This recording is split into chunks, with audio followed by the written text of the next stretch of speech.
let's briefly discuss where we've been. The United States created the global system in order to fight the Cold War. It was a bribe. We basically paid everyone to be on our side.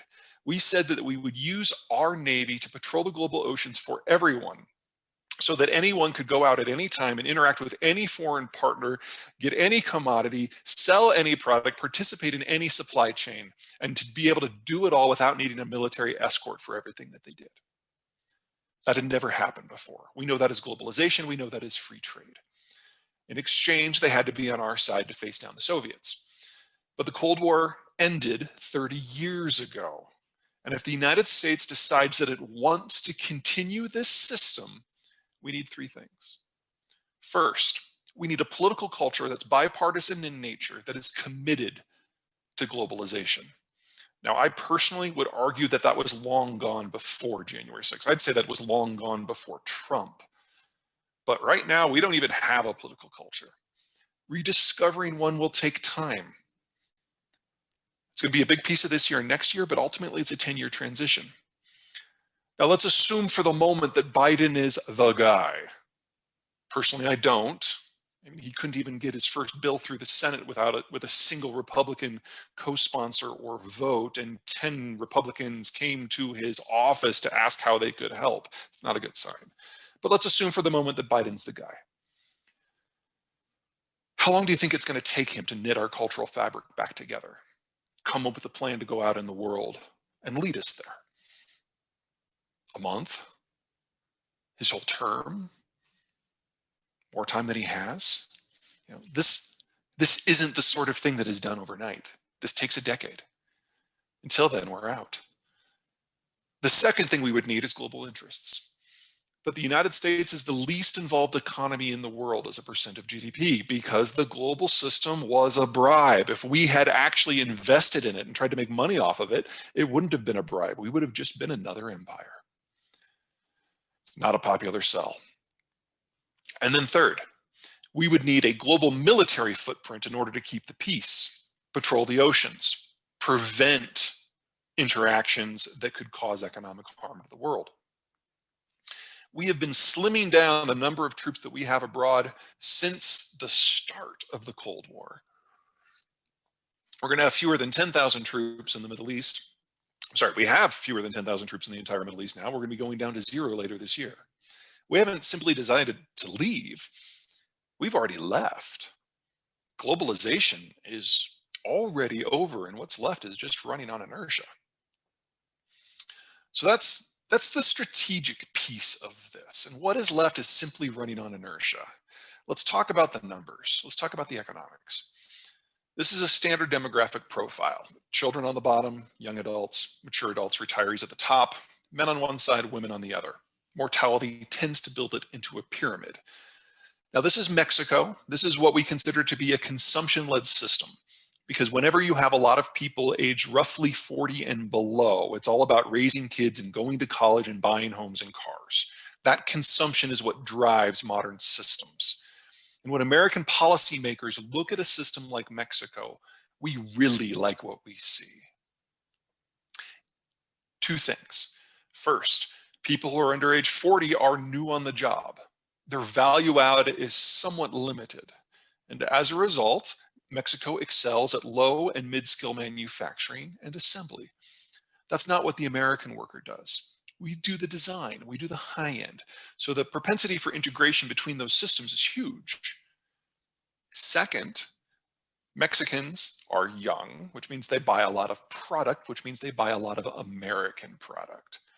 Mexico became our largest trading partner in calendar year 2019, and if not for the COVID hiccup, they would be still today. They'll take that role back this year, and they will never give it up the rest of our lives. This is a partner. This is not. The Koreans had a baby bust 50 years ago. They never recovered. So they've got a lot of workers in their 50s and early 60s, folks with literally decades of expertise, very high value added, going head to head with the American worker. But there are no young Koreans, so that product has to be sold abroad, primarily here. We will always have a trade deficit with the Koreans. From roughly 1980 to roughly 2015, the world was in a beautiful demographic moment. Here we've got a number of major economies in the year 2000. Everyone was either like Mexico today, consumption-led, or like Korea today, export-led. And the balance was perfect to maximize integration and trade. So we saw the greatest expansion in trade, wealth, and personal incomes in human history. And it lasted an entire generation. That generation is what we're used to. That's our entire professional lives. But 20 years later, we're all 20 years old. The consumption-led systems are aging into export-led, and the export-led are aging out and becoming what I call post-growth. Look at China in particular. They had a baby bust that doubled down last year, their lowest birth rate ever. And remember, it takes 9 months for a kid to get born, which means that most of that birth rate drop was because of decisions made in 2019 before COVID. China is now the fastest aging society on the planet, the fastest aging society in human history. And at most, there will be 45% the population that they are today by the time we get to century's end. The global demographic of high consumption was already ending. It was already going to end the first half of this decade. Now, here in the United States, we're a partial exception, and it's largely because of what the baby boomers have done. Now, in some ways, the baby boomers are just like everybody else around the world. When their parents came home from the war, they started families. We had a baby boom. That's the boomers. And they're all aging at the same rate, and they're all retiring at the same time. And that changes the capital structure. So think of how you have invested in your life. When you're 35, you invest a very small sliver of a very small income for the future. When you're 55, you invest a very fat wedge of a much larger income. And when you're 64 3/4, every spare cent you have, you shove into your retirement savings. As you age, you invest a greater percentage and a greater volume. And then you retire and you stop. The velocity of money doesn't simply stop, it reverses because you have to liquidate your stocks and bonds and go into things like T-bills and cash. That cliff jump happens in calendar year 2022. We're only a year away from that. So we're experiencing the cheapest credit we've ever known, and very soon we're going to be experiencing the most expensive credit we've ever known. In that, the baby boomers are exactly the same. They were all born at the same time.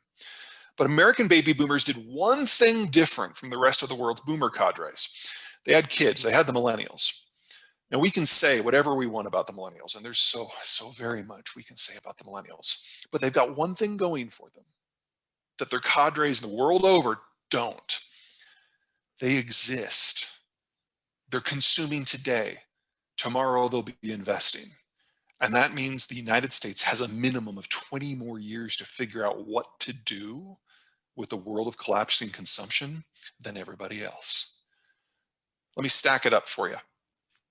Here are the world's consumption-led systems ranked by GDP, or stacked by GDP, as of the data we had from last year. Here's where they'll be in 10 years. It's a significant drop, about 15%. Here's the export-led systems. They vanish as a class. Today, we only have one post-growth economy, but very soon, we knew global consumption was going to peak in the first half of this decade. We knew that global capital supplies was going to peak next year, and we know that global production is peaking right now.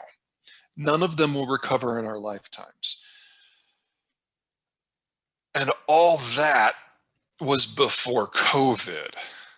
Now, all the consumption-led economies of the world are under some degree of lockdown and in some degree of recession, which means that it doesn't matter if you're export-led, you have no one to sell to.